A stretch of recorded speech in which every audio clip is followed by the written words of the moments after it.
Well, good evening. It is Monday, January 22nd, 2024. Welcome to episode 47 of Porterhouse and Teal Live. And it looks as though I've done it again, as this channel has been targeted for potentially promoting harmful content. However, this is related to the video documentation of something we were doing here on our property, which is putting food on our table.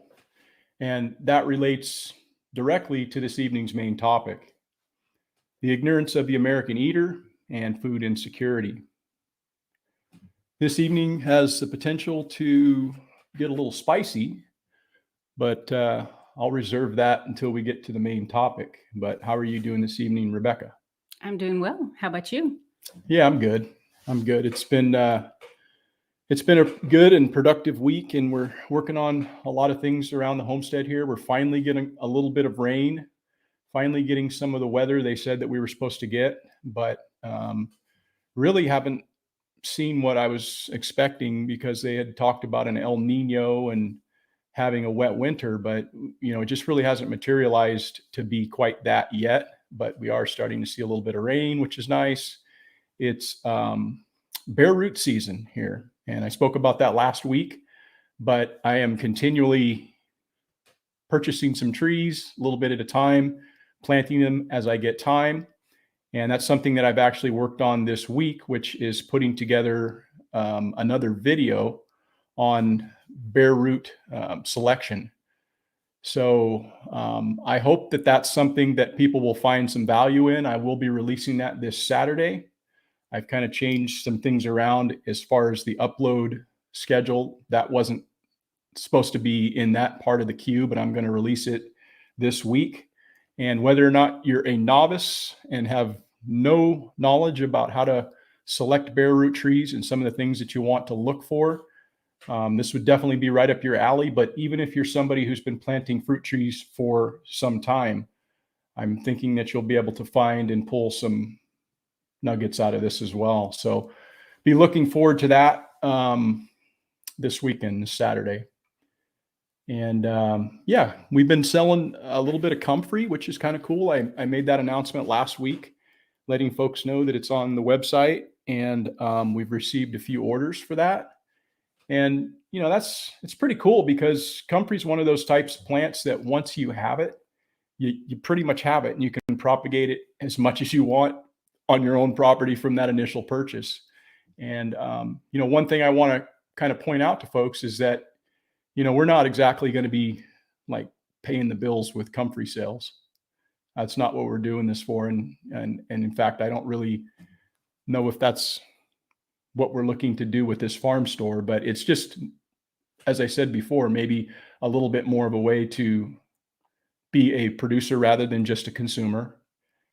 But it's also a way that we can maybe offset just a little bit of the cost, so we can put back into the channel as far as providing better content to you, because there is a cost associated with putting out content, whether it's editing software or audio equipment or something like that. And that's something I'd probably like to actually upgrade on at some point, because I don't know if our audio is so good for you guys. But yeah, just a little bit at a time, progressing as we go. But again, if that's something that you guys are interested in, we do have that available. Also too, Rebecca and I are going to be, I guess, getting a little bit more familiar with some of the things that she's going to have to take care of in my absence. So she's pretty dialed on everything that goes on around the property now as it is, but she has her role, and I have my role, and there's things that I have a more intimate knowledge of than she. And so I just need to make sure she's squared away while I go out to that festival. How are you feeling about that? I'm feeling pretty good. I mean, I do have my duties outside as well, but just to touch upon them and make sure that we've got everything dialed in is important. Yeah, for sure. She's kind of the chicken putter upper at night. That's kind of been her job, and she collects eggs and stuff like that. But I take care of all the kind of more of the dirty work as far as processing and, cleaning the coops and dealing with the compost and all of those sort of things, the animal husbandry as it relates to chickens. But she's been doing those tasks, which is pretty cool. It's nice to share that responsibility. Those tickets, I think those tickets are going to be going on sale shortly if they're not already. But I did put a link in the description of the broadcast for the Living Free in Tennessee workshop that Nicole's putting on. It's going to be April 25th through the 27th of this year. And I will be speaking. I think I'll be speaking twice, I believe. I haven't confirmed that with Nicole, but I think I'll be speaking on content creation as it relates to building this channel and what my journey's been there. And it's been a pretty brief journey, quite honestly, but I do have a little bit of a history in content creation going back to like 2012, but just not really what I'm doing now on YouTube. So I wanted to speak a little bit about that and give people some insight as to how maybe they can maybe gather something from what I can relate to them. So if they're interested in possibly creating content of their own, maybe, they can get something from that. Then also be talking about finding water on your property when really there is no water. And I'm going to be speaking on that. So that will be super cool. Let me say good evening to a couple of folks here that just showed up in the chat. And Potpourri of Life is here. And good evening, Laura. How are you? And London Pickering from Oklahoma. Welcome. Yes, good evening. Yeah. London actually purchased some Comfrey from us. So be looking forward to getting that, London, and I will get something shipped out to you soon. Thank you for the order, and hope things are well with you. Let's see here. What's the question? Let's see here. What's the difference between Comfrey plants? I mean, the strain you grow. Oh yeah, the strain that we actually have Bocking 4 as well. All of the Bocking strains from 1 to 21 are non-fertile, meaning that they don't spread by seed; they only spread by root. The Bocking 14 is a little bit stronger as far as the well, I'm going to misspeak here. I actually am going to add that to the website so I can get you that information, but it's a little bit stronger version of the other as far as some of the things that it has in it from a medicinal standpoint. So again, we do have both strains, but at this point I'm only offering up the Bocking 14, but all of those strains 1 through 21 are they're not fertile as far as seed propagation. They will only propagate from, root cuttings or crowns. Okay, let's see what else we have here. Where are we at here? I think you have a first. Is that what the top one says? Yeah, I got that. Yeah, and got a few more chickens to process, I guess. We're getting that number whittled down. And what are you going to be doing with the next chickens that I process? What's your plans? This last group, we made some awesome dog food with the remainders, as long as the bones to be used for biochar, and then the other going to compost. The remaining chickens coming in, we'll be going ahead and making more stock to get us through the whole winter, and then I'll also be canning the chicken, so that we can use it in a variety of different meals. Yeah, we had some chicken enchiladas last night, right? Yes. Was it last night? Or yes. Yeah. So pretty good. They're 3-year-old birds. They taste fine. They're a little bit tougher than like a 1-year-old bird, right? You have to figure out a way to process those. They don't really shred. It's not like you're going to have great shredded chicken that way. You're going to shred them and then maybe chop them so that it's a little more palatable. But we're processing birds left and right. So outside of that, the flavor was good. Yeah, they were pretty tasty. But again, I think it's really cool when you can take something like that and you're honoring the animal itself. You're you're not wasting really any of the bird, because all of the bird's going to be used for something to grow more food or to grow us or our livestock, our dog. And Mhm. it's all getting used. So I think that's really super cool. Good evening, Scanes. How you doing? Hey, we've missed you the last couple times. Yeah. Two out, three Comfrey. I got Kentucky doing well. Cool. Yeah, glad to see you. I wanted to get into some Q&A. I had a few questions and comments that I thought that I would, if you want to pull that one up. And I just took a screenshot of some comments that I received here in the last week or so. And I wanted to address them because I think there's some value there from the standpoint of maybe these answer some questions for other people as well. This one is from 2286 Custom MX from a few days ago and says, hey, I've always had the understanding that diatomaceous earth kills mites, but also kills the microbiome that's a part of composting. You either use DE or deep litter method. Am I misinformed? And now this is related to a chicken coop cleaning video that I posted. I don't know, it's been maybe 8 months or so ago. And I'm starting to get a lot of people that are, getting a chance to see that video now. It's being served and it's actually doing a little bit better than it was when I first uploaded it.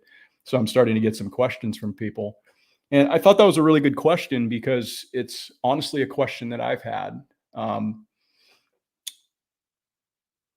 And basically how I responded was that I said that, yeah, there's a lot of conflicting information regarding this. And unfortunately, I don't really have a solid answer on this one. I've sought to find a credible answer, but I've also come up empty. And my assumption is that excessive amounts of diatomaceous earth would have a similar negative effect on soil microbiology, even though many garden blogs and articles tout the benefits of using DE in garden soil. The articles I've seen are unsupported by scientific studies and appear to be opinion-based. My approach to the use of DE is targeted specifically in my coops, and my belief is the amount that makes it into my compost is negligible, and the benefit of a reduced parasitic load for my chickens outweighs the minimal risk to my compost. And again, that's in my opinion. As with all my videos, I would encourage people to, do their own research and come to your own conclusions. I said that I appreciate your question, and if you find a credible source of information backed by scientific study, please let me know. Thanks for watching. And I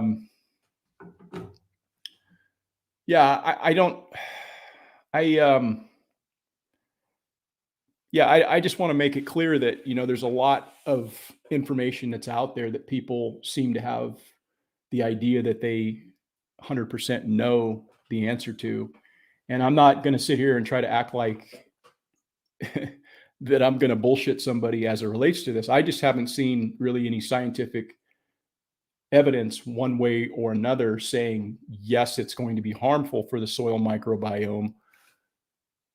I've seen a lot of opinion out there. I'm just using my own best judgment when it comes to the compost that I'm making here. I'm not going to go and completely cover my soil or my compost with that for that very reason, because I do believe that it could potentially have a negative effect in, harming soil microbiology, but I don't know that.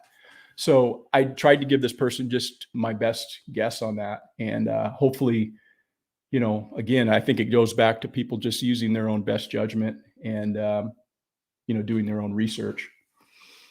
And hopefully they're using the correct one, not the one that goes into a swimming pool. Right. Yeah, no, it's food grade diatomaceous earth. Make that clear for sure. It needs to be food grade, and it's not harmful, obviously, for the chickens or you, but it is an irritant for soft tissue and stuff like that. And basically how diatomaceous earth works. Hold on a second. Scanes Girl says, I made a chicken pot pie with some of my ugly chicken last week. Yeah, that's good. That is awesome. Yeah, hate to hear that, Cindy. Yeah, Hope things are well with you, though. Where was I at? What was I saying? You're talking about DE. Yeah, diatomaceous earth. It needs to be food grade, and so it's not harmful for chickens when they eat it or anybody else that might ingest it. But it basically works by scratching the exoskeleton of invertebrates to the point where they wind up dehydrating and dying from dehydration. So it puts little micro cuts all over their exoskeleton. And that's how DE works. And it works for mites and things like that. So when you're raising chickens, they're going to be kind of susceptible to that. And so if you really do need to make sure that you allow your chickens to be able to dust bathe. That's really just an absolutely necessary part of their hygiene. And so if you have chickens and you're keeping chickens, try to provide that to them if they are not able to get out into free range and those sort of things. But even if they are, I like to treat their roost areas and their bedding areas and areas where they lay to, their nesting boxes and all those sort of things. I'll add DE to that. And, you just sprinkle it around. I don't get too carried away, but I put a liberal enough amount, probably once a month or so in all of their coops. And that's, again, specifically what that was referring to. Let me move on to the next question that I had. And this one was from John SESK01. This was regarding the brooder plate video that I did probably about a month ago. I did a unboxing and review of this brooder plate from Producer's Pride. And this person asked the question, hold on one second, I just lost my place. Says, is this something that would be okay to put in a coop that has hay in it? And I said, again, I'm trying to not give people the false impression, like, if I say that I'm doing something, that's okay for you to do it. I'm just giving you my opinion on what I do. And then again, I think just temper that with common sense. So I basically said, based on what I've seen, yes, neither side or setting, neither setting, whether that's the low setting or the high setting, are going to get hot enough to ignite ordinary combustibles, even with direct contact. And so that said, you should still maintain a proper amount of distance between the heating side of the plate and materials which are easily ignited. The backside of the plate doesn't get hot at all, and I use a cardboard box on top of it to keep the chicks from jumping on top of the plate. I feel comfortable doing that, but again, use your better judgment and your discretion with regard to any of this sort of stuff. I feel as though that brooder plate is very, very safe from the standpoint of it's not really going to get hot enough to ignite anything. Ordinary combustibles are going to ignite somewhere around 450 to 600 degrees, typically around 450 to 500 is what you'll find with, bedding materials. I think that'd be a pretty safe bet, but that thing's not going to get nowhere near that hot, even on the highest setting, even on the underside of the brooder plate. So I would feel comfortable personally putting it in something with hay, but again, use your better judgment, do your own research. And then the last question that I had was one I didn't really know kind of where this person was going. And this kind of goes a little bit toward London's comment where she said, I read some of the comments, some folks are rude. And I'm not sure if you're referring to this particular question or something else. But this person, Nom Deger, and this was about like a day or so ago. I think it was like it was Saturday, I think, right? Yeah. And yeah, because it was the gopher video that I just uploaded. I just uploaded a gopher video, and yeah, man, I've been slaying them around here, and You have. we've both been like trapping fools. I've been attacking the gophers, and I catch the mice. she's the mouser. I mean, she like slays them out there. I mean, you've been catching mice for years around here, but like just recently you've really upped your game, and you've probably caught how many just since January? I'm going to guess around 40. And I think that part of that heightening our attention, my attention, is out at night feeding the chickens and becoming aware of the mice running around out Yeah. in the coop, or not the coop, but the pasture where they're at. Yeah, well, in the chicken yard, and yeah, they're all cruising around. But she catches them like year round, all the time around here. But we've gotten a lot more aggressive with our efforts because we don't have cats anymore. The cats have either been destroyed by owls or coyotes, and so we kind of gave up on cats. Cats are super awesome to have, the ones that are actually barn cats, and they just go out and do their thing. And we didn't have nearly the gophers. We didn't have any of that sort of stuff. A lot of those rodents were kept at bay when we had cats around here. But for whatever reason, we've been through about 30 of them since we've lived here. And that's just not cool, man. I'm not going to like keep getting cats just to feed them to like the predators. That's not cool to the cat. And it doesn't really serve the purpose, right? So one of the mice that I caught today, I had to tap on the bedroom window to show him because it was huge. It was either a female that was pregnant or one that just got to eat a lot, but it was huge. Yeah, it's it's crazy. But anyhow, this is related to that video that I just uploaded on Saturday. And I had somebody ask the question, said, is this farmland? If not, why do you care? ? You have a giant field. And I don't know, what would you, what would you think if somebody said that to you? Would you take that like this person's questioning your? I would take it offensively. Yeah, I don't know if I was offended by it, but it was just like, dude, how do you got like any kind of say on what I do on my property regarding whether I want to trap rodents or not? That just to me was kind of silly for that person to go down that road. And I kind of wanted to like be a dick to this person. But then I thought, no, that's not really in standing with my rule of not engaging with trolls. Usually I would just like dismiss them from the channel, but I thought, maybe I'll have some fun with this. And so I responded to him in this way. I said, it may be farmland. It may be open range. It may be a small field, which might seem strange. So many questions. I don't know where to begin. You sound like you might be a gopher's best friend. Someday when you grow up and get property of your own, you can invite them into your home. If you would like, I can send some your way. Please mind your own business and have a nice day. And so a little while went by, and that person responded back. He said, I've trapped gophers before. I was sincerely asking why you wanted to get rid of them in what looks like an empty field.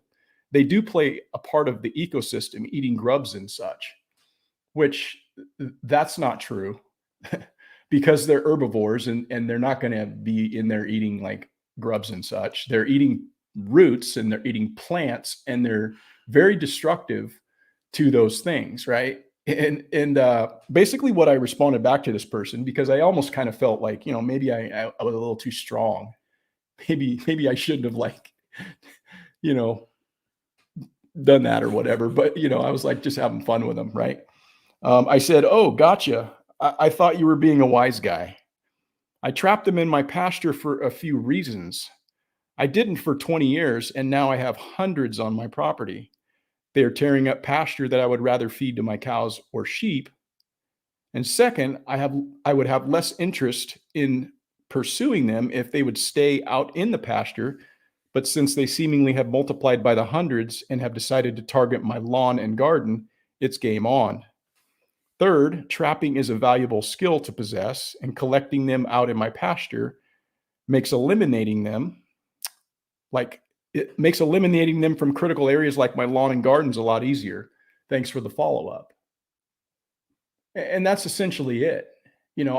I've had gophers here since we've been here, and it's never really been that much of a problem. I've trapped them before when, they'd come in, I'd get one on my lawn or something. I'd go after them, I'd get them. But now they're like getting into my gardens, and they're getting into places where I really don't want them. And then out in my pastures, I mean, you can like they're seriously excavating some dirt out there where that would actually be food for my animals, but yet they're turning these mounds up everywhere out there. So I'm going to aggressively target them as much as possible. I do think trapping is an awesome life skill. If in fact I ever needed to eat a gopher, guess who's going to know how to trap gophers? I'm pretty good at it. I've gotten a pretty good handle on how to read their behavior and activity. And you know what? It's the one thing, it's not the one thing, but it's actually legal. It's actually legal. Yeah, Laura, for sure. They are a real pain and a pest. It's very frustrating when you put a lot of work into your garden, and then I had pumpkins last year. They were eating out in here. I mean, literally like holes in the pumpkin. I thought, oh, look at that pumpkin. That's sweet. And then I pick it up and there's like nothing in it. They went into the bottom, cut a hole in it, and ate all the pulp out, and it was just like a husk sitting there. Yeah, it was very frustrating. Didn't you have somebody make a comment about their lawn I as far as the gophers reclaiming their lawn? Compost the gophers. Yeah. They're not going to waste. Believe that. I'd say I'm averaging, maybe a little less than 2 a day, but I'm picking them up. I'm starting to have to move in other areas because I've like basically cleaned out that front pasture. I know there's still some there that are a little bit more difficult for me to get a handle on, but I'm working on them.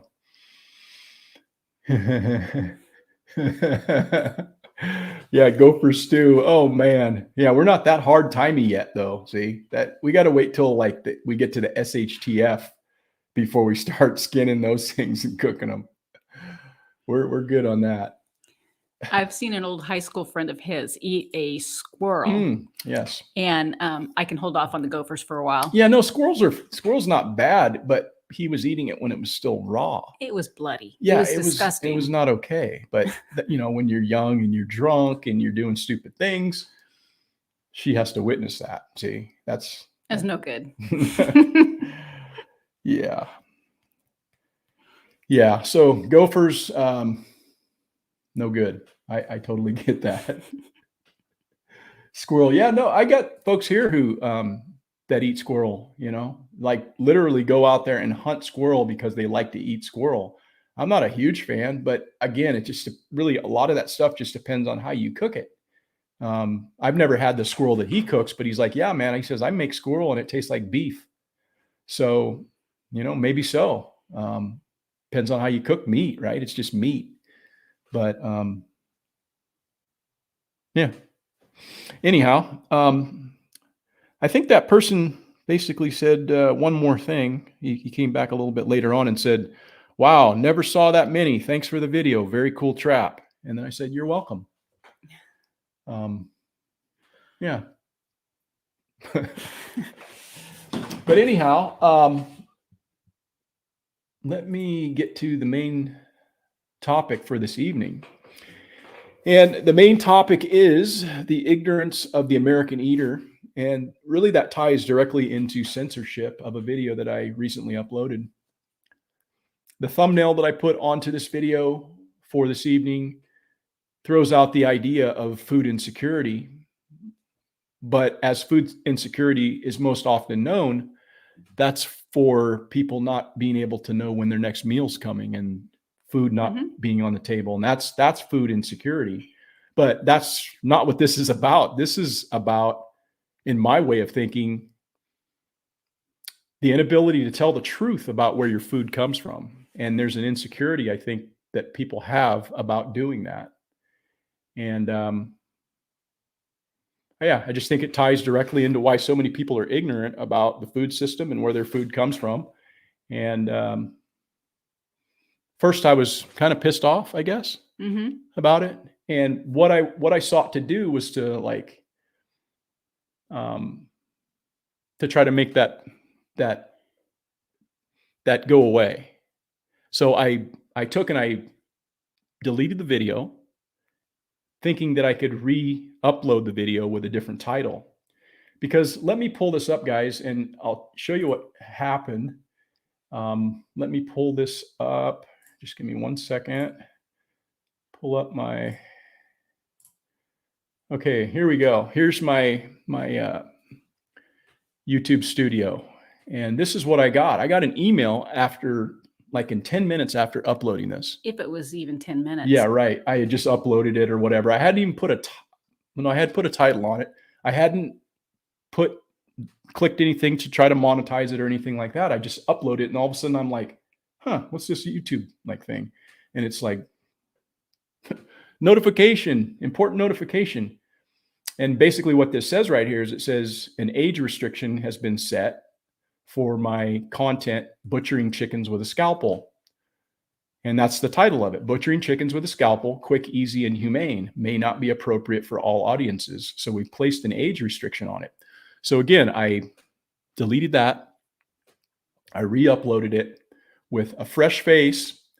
And that fresh face was what I just switched to right here. It says your content, chicken butchering, quick and easy. No, it says your content, chicken butchering, quick, easy, and humane, may not be appropriate for all. So basically the same thing, right? Yeah. I thought that it was maybe the scalpel issue or whatever, but obviously this video has been, analyzed by the AI robots, and this hasn't been done by a human being. There's no way that they have time to look at videos that quickly. Nobody has even seen this video. It's just what came out in the transcript of this video. And I don't know if it was the title, if it was something else, but again, that's what took place. Well, I think we're kind of assuming it's the title just because of how quickly it came back. It's not like they could have watched the video. Well, no, they actually, the transcript of the video gets entirely read. When you upload a video, before you can ever process that or post that, it's being digitally transcribed. So every word that you say in there is being monitored, right? So it could easily be from something that I said while I was recording this video. But, again, at first I thought, oh man, this is kind of not cool. I want to appeal this decision. And then I started looking at it like it's a badge of honor. Right. Mm-hmm. Because I think it's detrimental to water down your content. I think that if we do that, we're allowing them to win in a lot of respects. They also slapped a monetization restriction upon it, saying that this video may earn limited or no ad revenue due to content identified as not suitable for most advertisers.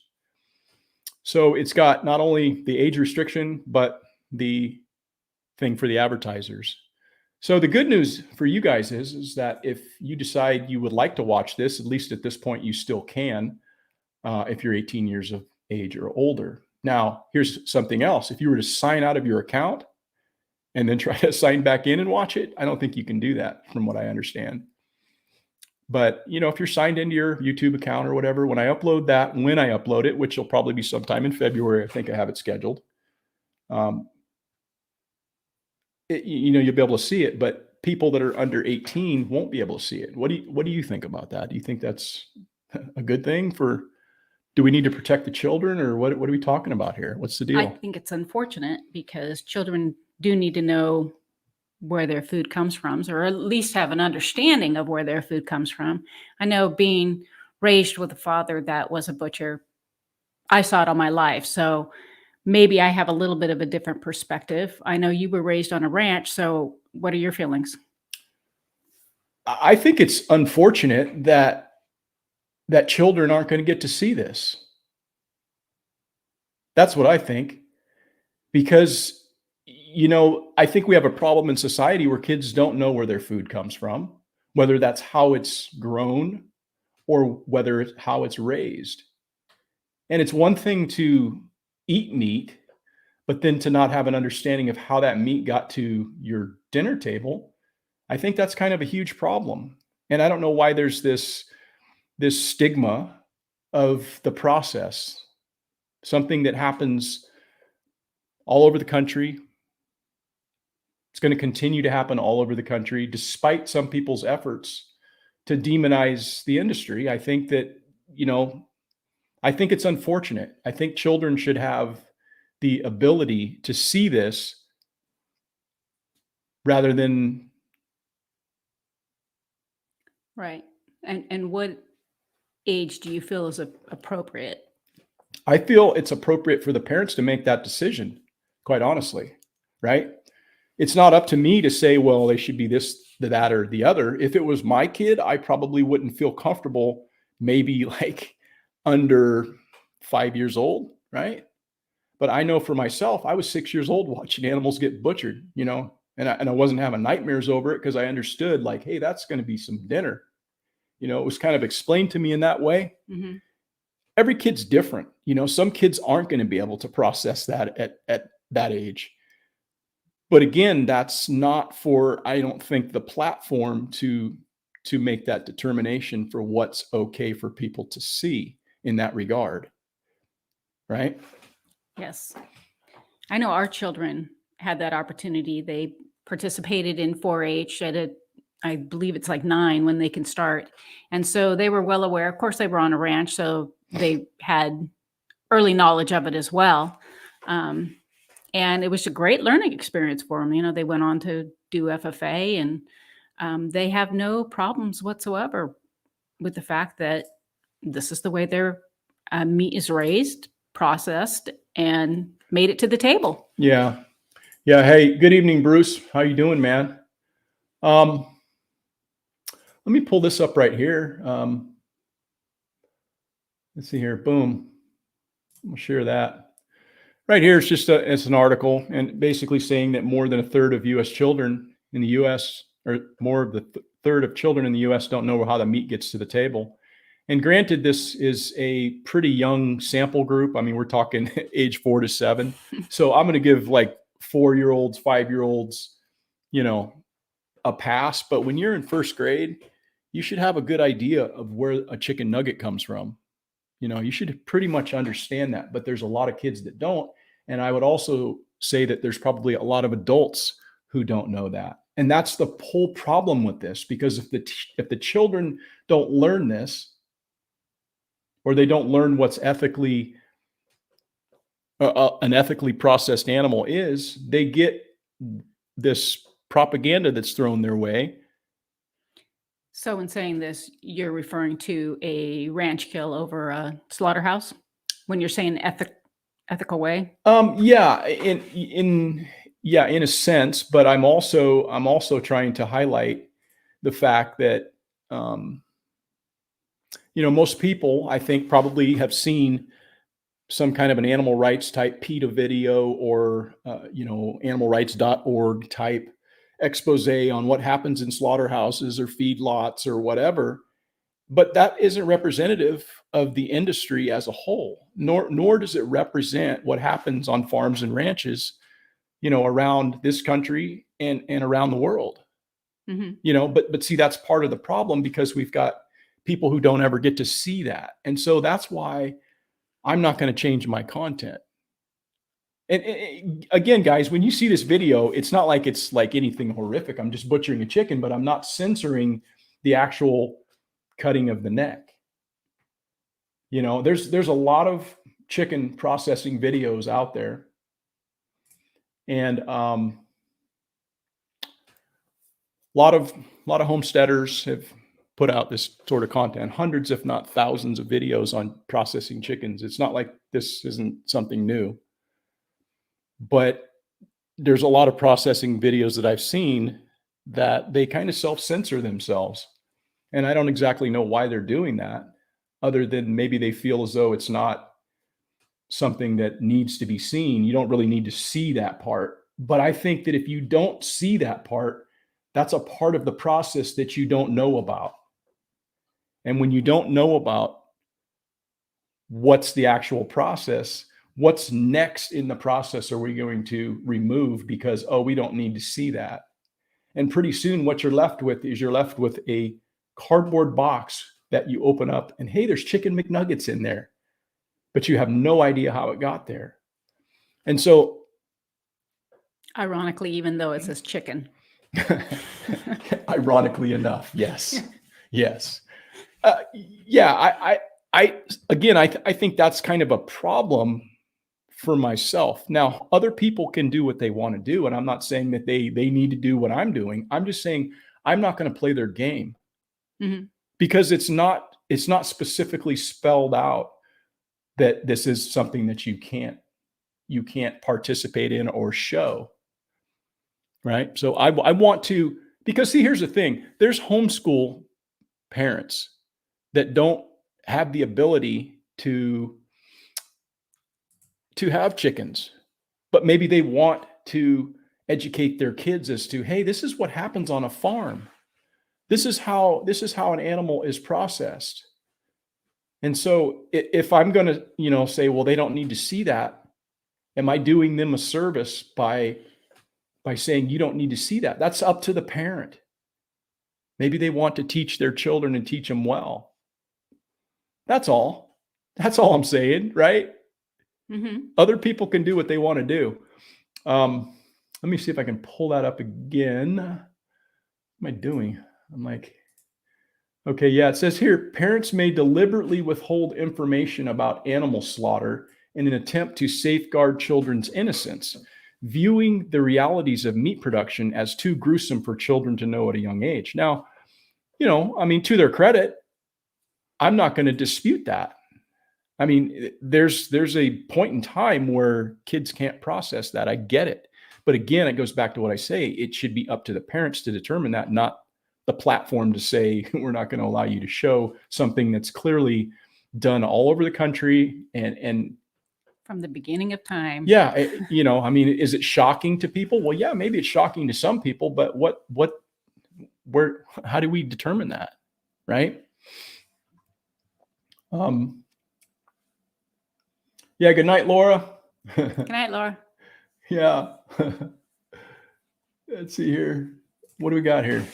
Linda Bossa, to make somebody understand where chicken nugget comes from, just take out the nugget. Ah, see that? That's some common sense thinking. Again, it's that word chicken. Yes, the house of horrors. That's what we do over here. We are very harmful, and it's pretty edgy content, doing farm stuff. Yeah, I think that's true, Bruce. Bruce from Leather Homestead says many people think of animals only as pets with human attributes. And yeah, I think there's a part of that. I know it's very easy for people to become attached to their animals. Animals are cool, man. I like animals, right?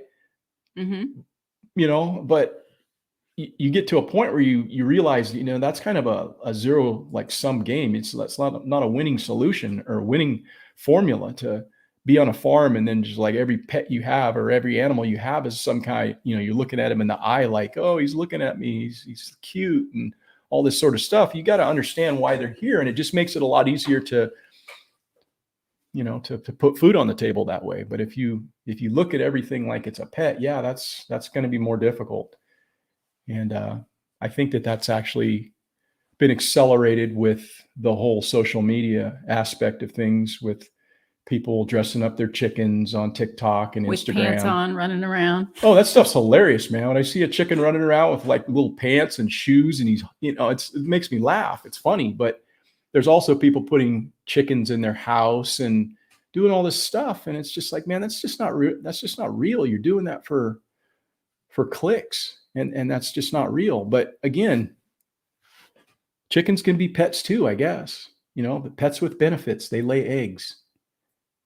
Some people have chickens like that. That's cool. To a certain extent, they lay eggs. I mean, as right. they get older, they slow down. Right. And then people make like, I've had him for 10 years and he's my pet and he comes when I, come, whatever, man. People have pets. They have snakes. I get it.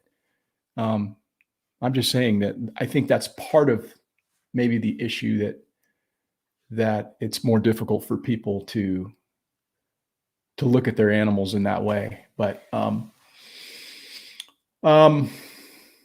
do you think that the T-Rex arms? Oh yeah, isn't that great? It's just great, man. I love seeing that. It just cracks me up. And the chicken has no idea what's going on. Chicken's running around with these like T-Rex arms and like pants on with these big old clown shoes. And it just looks hilarious, but you know, let's see here. Right on. Hogs is in the house. I'm raising my quail in my house temporarily, but got 5 eggs for food. Yeah. Temporarily, man. Yeah, quail are kind of cool, I guess. I've never raised them, but a lot of people have them. They're super quiet, I guess. And, you know, they don't make a lot of racket. And I don't know, probably don't stink too bad. But you were shooing me off. No. Talking about stink there. there's a piece of feather or something. But yeah, I'm not going to censor myself or any of those sort of things, because I think it's important to educate people. You know, that's the whole reason why I uploaded this video unedited. And really what it is, guys, it's a very unsophisticated way of butchery. I'm pretty no frills as it relates to that. It's basically tailgate butchery in my back of my pickup truck using some very unsophisticated tools. And yeah, that's how I do it. No pluck, right? I'm not going to eviscerate the bird. I'm not going to waste time plucking the bird. I'm just going to take the parts of the bird that actually we like to eat, and then the rest of the bird is going to get processed, you know, in another way. So, did I ever tell you the story of when my brothers went out duck hunting, and they came home, and my sister, she was little, I wasn't born at the time, was in the kitchen plucking their parakeet? Yes, you did tell me that. Yeah, that's not okay. That's not okay. The things kids do, right? Yeah, so I think that, you know, there's a lot of people actually that have that eat meat. I think there's like a survey that I saw that nearly 9 in 10 people actually eat meat.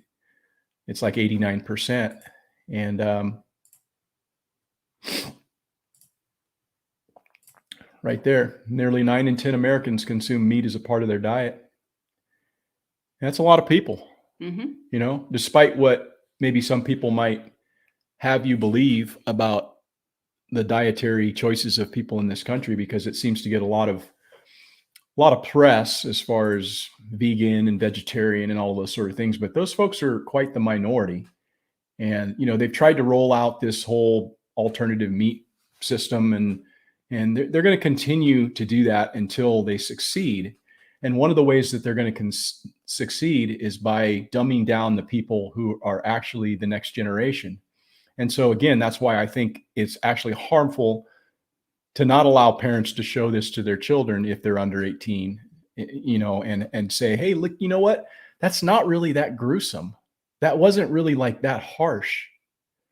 But the problem is, again, you get this idea because these activist groups are going to target and find video that makes the process look horrific. But it's really anything from that. And in fact, I think it's far more humane for an animal to be slaughtered on the farm. You butcher them on the farm, and in most cases, they don't even know it happened. Like when you shoot an animal and you render them unconscious by mechanical stunning, they don't even like know what happened there. It's like lights out, and then you exsanguinate them, and it's like it was no stress for that animal. Now, I know that sounds kind of like, how can you reconcile that? But the reality is that they were home at their home where they've been, and they didn't even know what happened. Whereas, like, obviously when they get shipped to the slaughterhouse, that's kind of a stressful event, man. I mean, I've been to slaughterhouses before. We used to raise veal calves years ago. We raised several batches of veal. And my sister's husband used to work at a slaughterhouse. He was on the kill floor. And so I wound up going down there and watching some of our animals getting processed and all that sort of thing. And man, it's pretty gnarly. It's pretty, it's pretty not too cool for the animals that are going through there. They don't know what's going on, right? But it's only one bad day, essentially. But it's kind of a bad day, to be quite honest. It's not cool. But what the animals get at the farm, again, that's what people need to see. They don't need to see the other part that brings chicken McNuggets to their table. They don't need to see that part. They need to see what happens on a farm. And that's what I want to try to at least be true to providing. So, do you think that there's a misunderstanding from when the animal is killed to the involuntary reflexes that are happening, where they think the brain is still engaged? Yeah, I think that there might be, because it looks like the animal's struggling, right? You mechanically stun them, and then it basically renders them unconscious, and no brain activity essentially. And you can tell one of the ways that you can tell when that animal they have no eye reflex. So you can touch their eyeball, and if they don't blink, you've done a good job. If they blink, you're probably going to need to do a follow-up. But if you've placed your shot right, or you've done right by bleeding the animal out, it's a pretty short process. And again, I think people don't understand that the natural process of dying, that's just a natural body reflex that animals go through. And it looks pretty gnarly. They're flopping around or whatever. In fact, I've got another video that's actually uploaded that I didn't monetize for that very reason, because I thought, this is probably not one that's going to do well with regard to monetization. But it was a pig butchering video where we had a mobile butcher come out this past summer and processed our 2 hogs out here. And I documented that and uploaded it. And no age restriction on that. Yeah, nothing. No age restriction, right? But that's more of a gnarly looking video than what you're going to see when you see that chicken video. It's like the animal's flopping around, just an involuntary bodily response that animals go through. Perfect example of how you know that it's just an involuntary response and there's no brain activity that's controlling that is take the head off of a chicken and see what happens. Are they going to just stop moving? No. Sometimes they actually would run around. We've done that before, when I was a kid. And it's that should tell you everything right there. So yeah, I think that there's a misunderstanding that people have as it relates to that. Yeah. I think I don't know if it's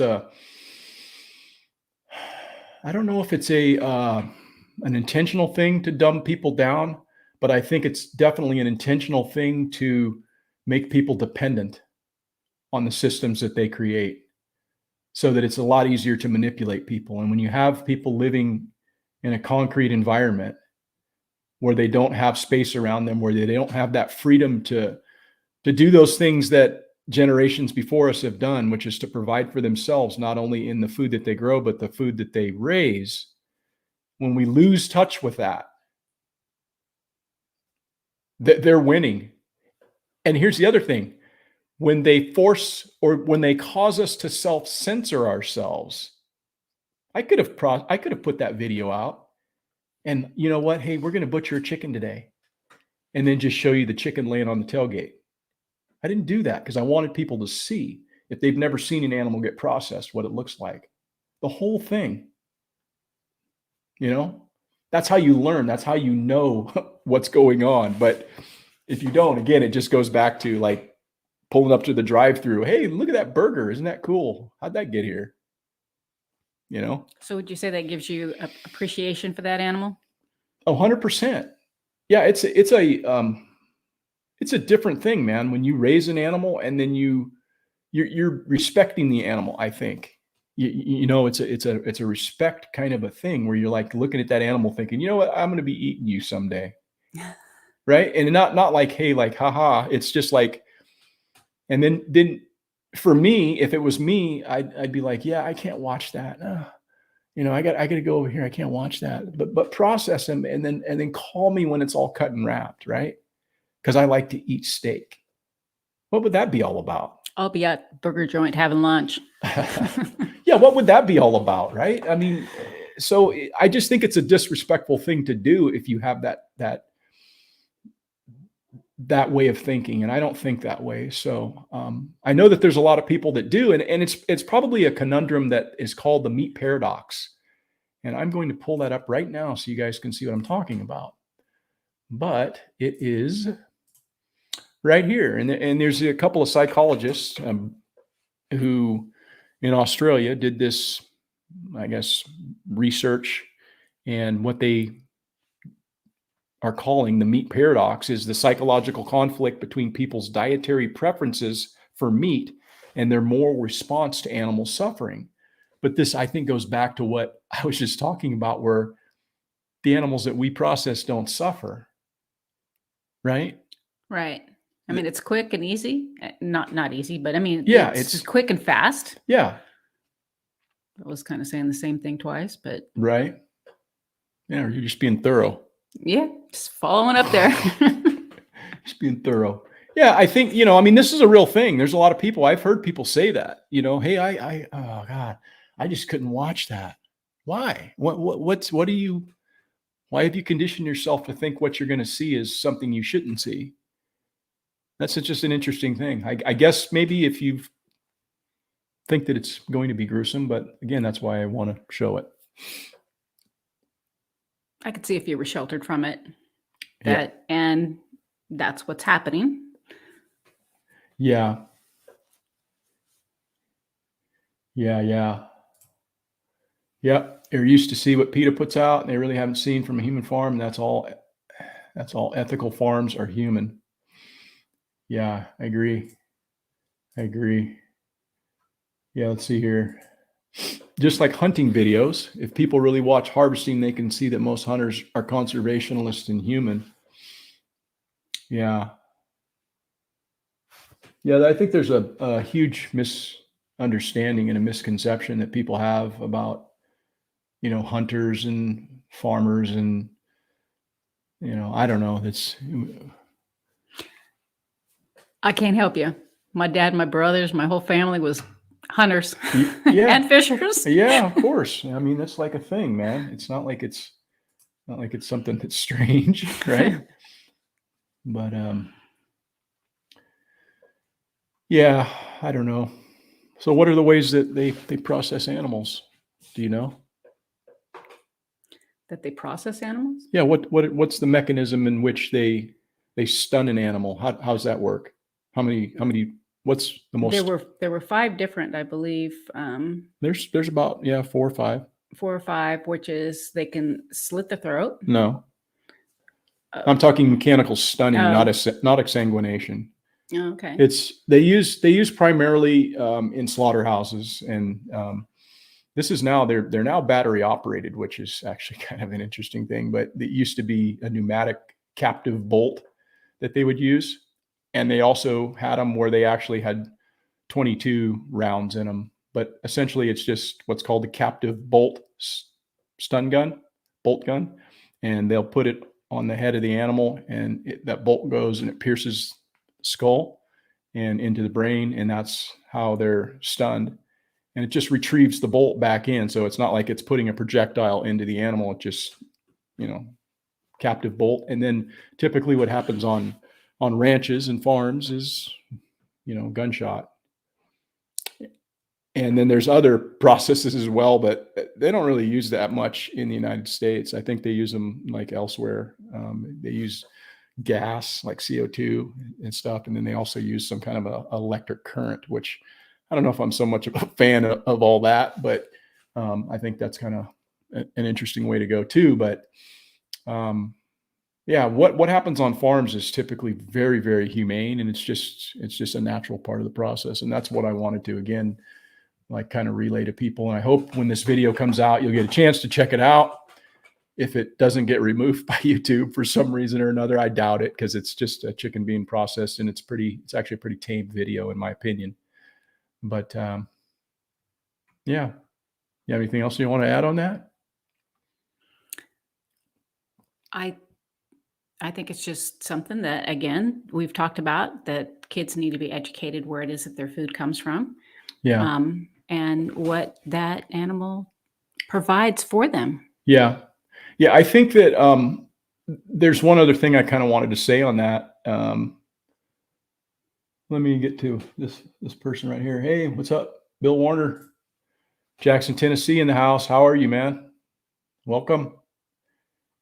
And then DBRHAH17. Man, that's a tough name. You're going to have to come up with a better handle, bro. It says, growing up in cities makes us ignorant to farming and how to save and how to have animals and raise them and what it takes. Yeah.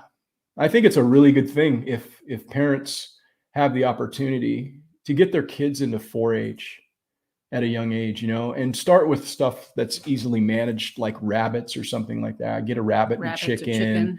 You don't need a lot of property or whatever, and it's an easy process, but it teaches them, like, hey, this is an animal that I'm going to take, and that animal's going to get processed to market, which is kind of a sad thing when it happens for a young kid, but it teaches them so much.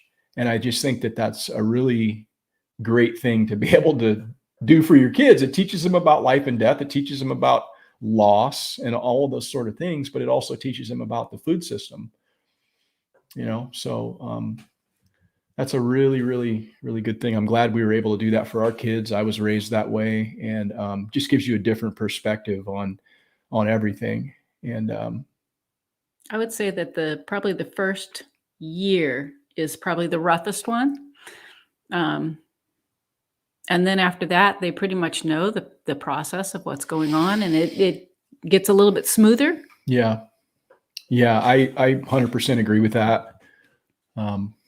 One other thing I kind of wanted to touch on, and this relates to maybe why YouTube is so sensitive to this issue, is because they were actually hit with a lawsuit not too long ago. And right here, they were forced to pay $170 million for violations to the children's privacy law. And this was, pretty recent memory, I think back in 2017 or 2018 or sometime around there. And this is something that they wound up violating, which is the Children's Online Privacy Protection Act. And if any of you have uploaded videos to YouTube, you'll note that they say they want you to know or validate whether or not your content has anything to do with children. You need to check the box that no, it's not made for kids and all this sort of stuff. And that's all related to that lawsuit. So I kind of understand to some extent why they're so knee-jerk as it relates to that, but I still don't know why it is that particular video was flagged, nor do I really care, quite honestly, at this point, because it's not going to be changed. I'm not going to worry about whether or not, there's limited, ads run on the thing or whatever, because that's not what it's really about. It's about sharing information and giving people some alternatives as to what they can do with maybe their own chickens, or maybe, again, like I said, there's somebody who wants to show their children, hey, look, this is how a chicken's processed, and it's actually not that scary. So that's the whole point and the reason why I decided to upload this, right? Mm-hmm. Yeah. No, it's definitely a very educational I hope so. process that children do need to understand and gain that appreciation for that animal. Right. Well, cool. I think that's about all I really wanted to kind of talk about on that particular issue. But I do think that, it's up to the people that are educating. It's up to us to make that and to take that stand, to not water down our own content and to not self-censor ourselves. There's nothing to say I can't upload a video like this. YouTube's the one that's penalizing kids that are under 18. They're the ones that are penalizing parents that won't have this opportunity to show that kind of content to their kids, because maybe it's harmful content in their opinion, or maybe they're afraid that they're going to get hit with a lawsuit or something like that. I don't know what their motivation for that really is. And I think it could just very well be another one of those instances where the algorithmic robots have determined something in this video is spooky. But I want to leave that up to you guys to determine. I want you guys to watch it and let me know if you think that this video was out of line, or there was something in there that should have caused this not to be shown to somebody who's under the age of 18. And then again, is that your job to determine? Is that my job to determine? Or is that YouTube's job to determine? Or is it the job of the parents of those minor children to look after what content their children are watching? I don't know. I think we're in agreement with that education should start with the parents. Yeah. We've kind of been on this, and gosh, maybe it's because we're old. We're getting old. No, you're getting old. I'm not. I don't know. It's just one of those things where as you age, man, you start looking at some stuff with a lot of different perspective, and you start sounding old as it relates to how you view things in the world, because you see things changing, and you see the next generation's a little lamer than the one that was before it. And we talked about that a few episodes back, where we talked about the generations. And when you start really analyzing that, it's it all comes down to the generational thing. And so again, it's up to the generations that are here to provide that education for those that are going to follow. And that lies on the parents and grandparents and all of that, because every generation is just so much lamer than the one that was before them. I mean, it's just the reality, man. They're just so weaker, and I don't know. We've got a lot of first world problems. They don't. Here's case in point. They don't look at their animals like they're pets in other societies. That's a first world like thing. You don't have like pigs coming into your house. Like, oh, I'm going to get a potbelly pig and have it run around my house and put a diaper on it. What the hell? That's like don't happen in other countries. That's a first world problem. That's like, what are we doing? We're just getting weaker and weaker. So I don't know. It's just. Do you remember the potbelly when we prior to moving here? Her name Vanna Black. Yeah.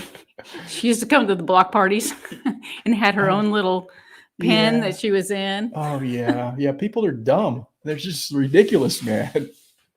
First world problems. Yeah, children. Yeah, they need to understand.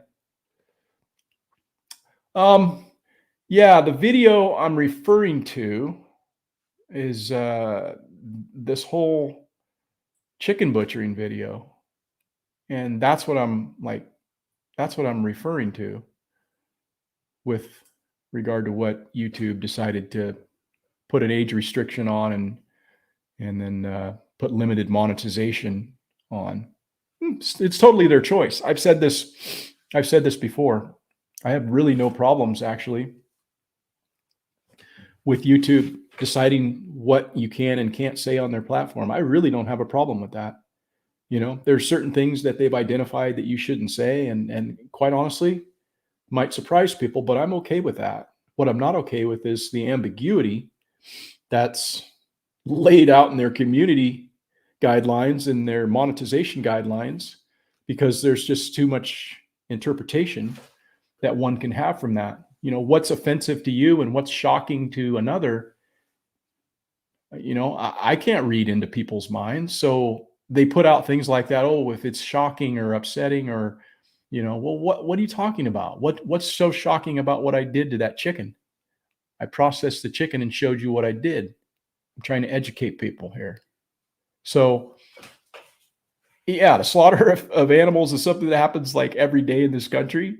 And I don't know, there's this unspoken rule that not showing that process of slaughtering so much to the point that it's now become fashionable, if you've noticed, for people to talk about their animal being processed rather than slaughtered or butchered. Yes, I was going to bring that up, but you beat me to it. Yeah. You know, I mean, you hear, oh, chicken processing day. Okay. Yeah, we're processing them. And that actually started years ago. I mean, I remember because when we used to take the animals to the junior livestock auction and stuff, they started referring to it as, you know, process or custom, right? Is that animal going to be custom? Is that animal going to be how are you going to process it? Is it processed or is it custom or resale? Excuse me. Yeah, excuse me, resale. So that started a little while ago. That wasn't like that when I was a kid, right? But again, it's the language thing. It's, I don't know, the language changes. What was offensive years ago is now not okay, and I don't understand where that needs to go or whatever. But I'm not censoring myself. I'll leave it up to the censors to do that. But I have no problem if they want to say, don't say these words, don't do these things, because you know why? It's their platform, it's their house, and this isn't a free speech platform. And there really aren't any free speech platforms, despite what other people might think. There's not one that exists, because I know I can go on any one of those platforms and say something so goddamn shocking and offensive that I'll get myself thrown off there. It's easy to do. There's plenty of things you just wouldn't go on those platforms and be able to say. That's right there tells you it's not a free speech platform. So I'm okay with YouTube doing that. It's their house, but I'm not okay with all the ambiguity and the read between the lines bullshit, because you know I'm not a mind reader. You want to address? There you go. Yep, agree 100%. It's the wussification of America. I'm gonna just call you D-Bra because I can't like keep saying that, dude. Says we are just learning about chickens and ducks and butchering and goats and milking. You guys are awesome. We know about video games, not farming. Grew up in Southern California. Yes. Yeah, man. Awesome. I don't know. You still in SoCal? Yeah, SoCal's kind of a wacky place in a lot of areas. I think there's still some okay places you can get out away from all the nonsense, but it's pretty nuts down in SoCal. Yeah, thanks for showing up, man, and being part of the conversation. Appreciate it.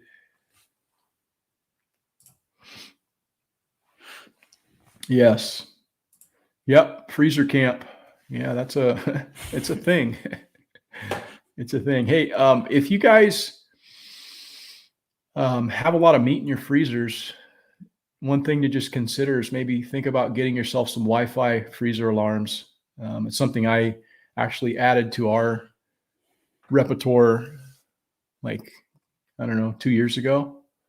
And I didn't even know that was a thing, but I learned about it and I was like, oh, I got to get that, because we've actually lost a whole freezer full. Yeah. And didn't know it until like 3 days after it had been out. Yeah. Yeah. And who got to clean it out? Not me. Yeah, and you know, you not only lose all your meat, but you're going to lose that freezer too. Cause I mean, it's gnarly, man, when you got like rotten stuff in there. So getting yourself a freezer alarm, a Wi-Fi freezer alarm that'll send you an alarm when it raises to a certain temperature that you set. I've got mine set to 20 degrees. If any of my freezers get to 20 degrees Fahrenheit, then I'll get a notification, an instant notification. I can be anywhere in the world, and that's provided my Wi-Fi is up and running. And I've also got it set up, even though I don't have like backup solar and all that, I've got it set up so my Wi-Fi never runs out. I could lose my house power or whatever, and then I've got it set up so that it's going to go through a solar generator. So I always have Wi-Fi connected in my house. And it's nice to have freezer camp not run dry. In other words, yeah.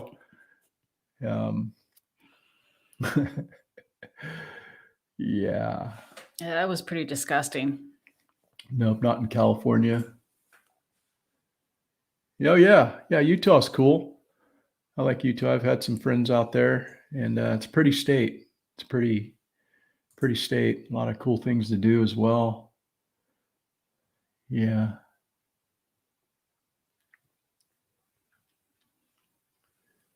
Yeah. Here's the penny trick. I've never heard that.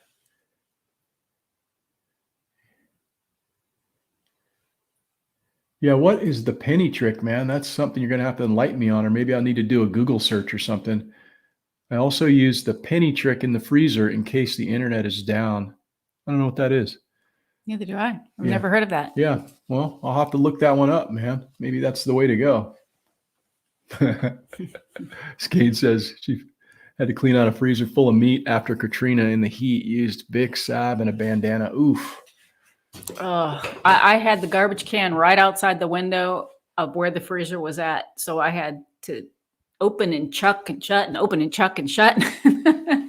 Yeah. It was nasty. I probably would have helped her, but I think I was on duty and I was gone. I don't think so. I probably would have helped you. I would have held off until you got home. You're not getting out of this. Yeah. Yeah, man. Holy smokes. Yeah, had to have been gross. But hey, I think we're going to wrap it up for this evening. We still need to eat dinner. We got some leftover chicken enchiladas in there that we're going to get after. Right? Mm-hmm. Yeah. So I just want to thank you guys for, joining us tonight. And wait a minute. There you go. There's your penny thing. Okay, here's this penny trick. I gotta get these in here. Hogs 14 says a penny on the top of the frozen cup, small container. If it is defrosted, the penny drops into the bottom. That lets you know the freezer was off. Huh. Penny on top of the frozen. Does that make sense to you? That's a head scratcher, dude. Huh. Well, I'm going to stick with my Wi-Fi alarms for now because they seem to be working pretty good. Yeah, I'll have to see if I work that one out. Yeah, I don't think I understood that. Yeah, I didn't get that either. But yeah, backups are good, man. Like, it's a real bummer to lose all your meat. Meat's so expensive right now. I mean, everything is expensive right now. I'm just really, really glad that things are, finally after 3.5 years or whatever, it's starting to turn around and the economy is looking so much stronger now. I mean, we've got such low inflation and gas prices are amazing and everything is like really looking up. Right? Yeah, Wouldn't you say? Absolutely. We're just so much stronger and more well respected around the world. It's amazing. We're in good shape. Yep, guys, keep getting better every day. That's what you got to do. I think you should run for president. No, man. I'm not a politician. Yeah, let's see here. Right on. Yeah, thanks, London. I'll look forward to getting that from you, and then we'll definitely be in touch, and I'll get something sent out to you. And right on. What did Skane's girl say? I don't know. Let's see, fill the container. Well, we got to get this penny thing figured out first. Hold on a second. Well, that's what she's talking. Fill the container with water. When it freezes, you out a penny on top. If your freezer defroster, it thaws and drops to the bottom because the weight of the penny. All right, what does that do? Yeah, but if you don't know that the freezer's out, because I'm assuming that cup is still in the freezer. Yeah, I don't know. That's penny drops into the cup. The power was off long enough for the contents to melt, right? Yeah, I guess that works well if you're checking every day. But if you're doing that, you'd be checking your freezer anyhow, right? Then you'd know. Right. You just go and open the door. Oh, it's still working. I don't know. I don't get that. Yeah, unless we're. Yeah, because this is the cool thing about this Wi-Fi gig is, like I said, I can be out of the area. I can be in another state. And so long as our Wi-Fi is working here, which, we've got it hooked up to solar and all that, I'm going to get a notification and then I can just call somebody and say, hey, I got a notification on that. Run over to the house and see what's up, So that's what's kind of nice, I guess, technology as far as that's concerned. So we've got one of those in our fridge freezer, and then our 2 freezers that we have, we've got one in both of those. And it's just an easy thing for like a little bit of peace of mind when you've got like freezers full of meat, right? Yeah, I wish our gas prices were the same price as yours, Bill. Yeah, gas prices are $3.29 a gallon. That's not bad. It was almost like that when I was out in Kentucky not too long ago. I think it was like $2.99 at Sam's Club. I was like, look at that. That's awesome. Is it $2.29 $2.29. in Yeah, Oklahoma? in Oklahoma. $2.29. Boy, that's cheap. That is cheap. That is Man. almost half of what it is here. Man, that's that Biden economy. That's working out good, isn't it? I would say, yeah. Got to keep that train rolling, huh? Let's see here. It doesn't help you save food, but it keeps you from eating spoiled food. There you go. Yes, Gainesgirl's on top of that. $2.59. Yeah, you guys got good gas prices compared to us. That's the one thing I really liked when I left California. You know, you leave here and you get into Nevada. Once you drive into Nevada, it's still going to remain high for a good portion of the time. And then like once you get on the other side of like Winnemucca, it starts to kind of like you start to see a little bit of relief. And then once you're into Utah and you know all these other states, it's just like, man, this is amazing, because ours is always $1 a gallon more just because, yeah. Because we're in California. Right. And, you know, of course, Gavin Newsom, he was saying that it was because, you know, the petroleum companies are doing that. Right. But I mean, that doesn't really make sense, because if that were the case, then it would be that in every state, but it's only California for some reason. It's weird. I don't know. I'm so glad we have our politicians to give us so much peace of mind and keep us on the straight and narrow. It's amazing what we have here. All these smart people. So truthful too. 409. Yes. Oh yeah. What was it here? It's like, was it gas here? Yeah. It is like $3.98 if you want to pay for cash. Oh, is it? It is $4.19 if you're going to use a debit card. Yeah. Yeah. That's actually better than it's been. I mean, obviously we're getting close to the election time. So that's if you go to like an Arco. But if you want to go to Chevron or Shell, forget it. It's almost $1 more than that. Right. Well, hey. Yeah. Well, thanks, guys. I do think I want to just thank everybody for showing up. I enjoy coming on here and having the ability to share some ideas and thoughts and kick some things around. Next week, I will be back. I will have a guest on, and I will have Testimona on, who's been on before, but it's been a while since I've spoken to her, and I wanted to get her back on just to see what's been going on in her life and talking about maybe some freedom issues and all of those sorts of things. So I look forward to that interview next week. And remember that you can catch this rebroadcast. I'll be uploading to the audio platforms. And if you guys have a preference to listen to this sort of thing in your car or in your garden or wherever you happen to be, you can catch it on Audible, Spotify, iHeartRadio, and Google. And also, too, we do have the Comfrey for sale on the website. That's something that you can reach out for, taking cash or check. And then if somebody's so inclined and maybe they want to exchange some sats, some satoshis, we might be able to do business that way as well. But again, this is just kind of a little gray market experiment to see if we can do business outside of the system a little bit and provide you something at maybe a little bit of a reduced cost from what you might be able to find elsewhere. And yeah, we look to be adding a few more things to that. Rebecca's going to be working on some soap. Yeah. Which I really like her soap, man. I don't know. Maybe other people won't like it, but it's like it grows on you, the smell or something. I don't know. That doesn't sound like a good selling point. Like it grows on you, but it's something that like sounds like a fungus. Yeah, it's something that it's just a smell I really enjoy. But anyhow, we'll offer that up as well. Tag, that's hey, what's up, Tag? Popped in. Yeah, how are you, man? Good to see you this evening. Tag, he's an awesome dude, man.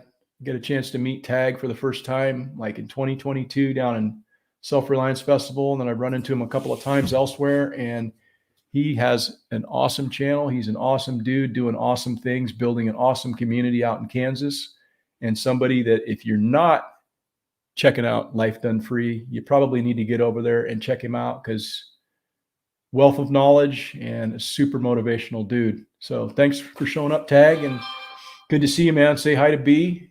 But we're going to wind up getting out of here tonight, I think. We still have to eat dinner and go eat some of that chicken we've been processing, you know? But Absolutely. yeah, remember that what we do here on this channel isn't harmful content, despite what others might think, because we're just trying to tell the truth as it needs to be told, and try to go out tomorrow and be better tomorrow than you were today. Thanks again, guys. See ya. Right on.